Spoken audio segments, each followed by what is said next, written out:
जय भीम नमो बुद्धाय वर्षावास special report मध्ये संकल्प news आपलं स्वागत करत आहे। आपण आला आहोत जीवक बुद्ध विहार धामणगाव रेल्वे।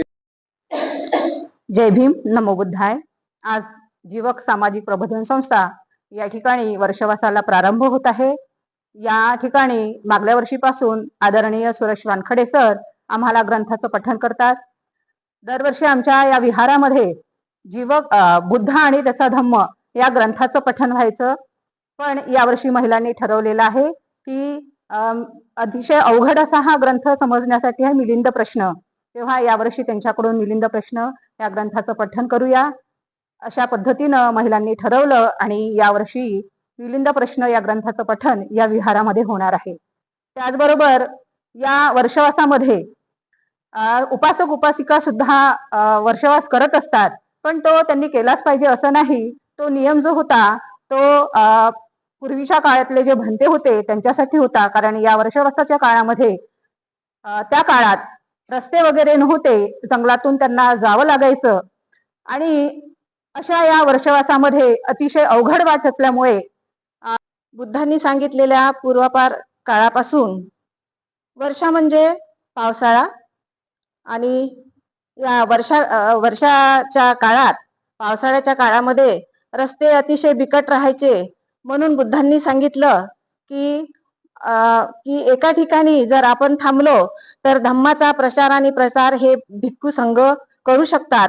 म्हणून त्यांनी पावसाळ्याच्या काळामध्ये 3 महिन्याच्या वर्षावासाच्या काळामध्ये त्यांनी आपल्याला सर्व उपासकांना मार्गदर्शन करण्यासाठी भिक्खू संघाची निवड केली होती आणि त्यांनी या 3 महिन्याच्या काळामध्ये त्यांनी सर्व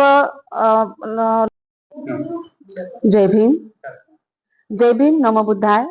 आज 29 जुलै 2026 जीवक सामाजिक प्रबोधन संस्था धामणगाव रेल्वे येथे वर्षावासात प्रारंभाचा दिवस आहे आणि आज इथे आम्ही सर्व उपासक आणि उपासिका उपस्थित झालेलो आहोत। आजपासून वर्षावासाला सुरुवात होतो। आज जगातील सर्वोत्तम शिक्षक म्हणजे तथागत गौतम बुद्ध हे आपले गुरुस्थानी आहे।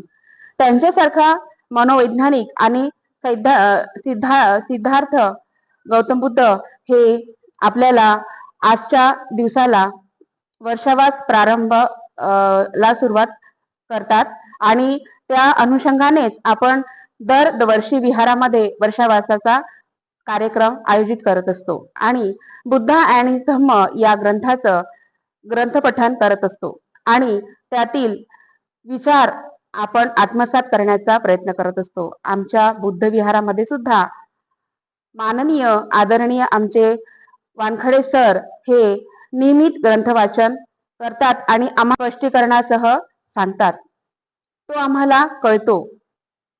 तर तोच आज दिवस आणि आज आम्ही या ग्रंथ वाचनाला सुरुवात करत आहोत। जगातील सर्वोत्तम शिक्षक म्हणजे तथागत गौतम बुद्ध, त्यानंतर बोधिसत्व डॉक्टर परमपूज्य बाबासाहेब आंबेडकर आणि क्रांतीसूर्य महात्मा ज्योतिबा फुले यांना स्मरून हे आमचे गुरु आहे, हेच आमचे गुरु आणि इथूनच आमची सुरुवात सुरू। म्हणून आम्ही आज या आमच्या महान गुरूंना इथे अभिवादन करण्यास जमलो आहे आणि तेव्हा सर्वांना मी इथे सांगू इच्छिते की आजपासून आपण या शुभ कार्याला सुरुवात करूया। जय भीम नमो बुद्धाय। जय भीम नमो बुद्धाय। जीवक बुद्ध विहारामध्ये दरवर्षी वर्षावासानिमित्त बुद्ध आणि त्यांचा धम्म हा ग्रंथाचं वाचन होते। वर्षावासाचं महत्व असं की आजच्या दिवशी तथागत भगवान गौतम बुद्धांनी सारनाथ येथे 5 शिष्यांना जे त्यांना ज्ञान प्राप्त झालं त्यांचं प्रथमच मार्गदर्शन केलं।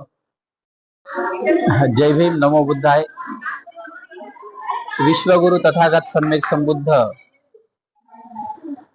संपूर्ण मानवाच्या कल्याणासाठी जो सद्धम्म सर्वप्रथम पंचवर्गीय भिक्षूंना दिला, त्या सद्धम्माने या जीवसृष्टीतील संपूर्ण मानवाचंच नव्हे तर जीवसृष्टीतील सर्वच जीवजंतूंचं मंगल आणि कल्याण व्हावं यासाठी तथागतांनी संबोधी प्राप्तीनंतर सद्धम्म दिला आणि त्या सद्धम्माचा प्रसार आणि प्रचाराची अनुमती सुद्धा याच दिवशी तथागतांनी दिलेली आहे।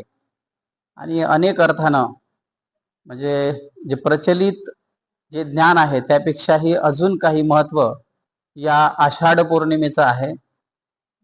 आणि या जीवक विहारामध्ये जे श्रद्धावान बौद्ध उपासक आणि उपासिका अत्यंत श्रद्धामय अंतःकरणाने या ठिकाणी ग्रंथ श्रवण करण्यासाठी असतात. केवळ ग्रंथ श्रवण करणे हा उद्देश त्यांचा नसतो, तर तथागतांच्या या धम्माचा, बाबासाहेब आंबेडकरांनी दिलेल्या धम्मक्रांतीचा एकंदरीत जो काही मतितार्थ आहे, जो यथार्थ आहे, तो समजून घेण्याचा तो प्रामाणिक प्रयत्न ते करत असतात. आणि या निमित्तानं आंबेडकरी चळवळ असेल किंवा तथागतांची धम्म चळवळ असेल, ते जिवंत ठेवण्याचं काम या जीवक परिवारातील सर्व सदस्य करत असतात. ही अत्यंत अभिमानास्पद बाब आहे. एवढं या निमित्तानं सांगावं वाटते. जय भीम, नमो बुद्धाय.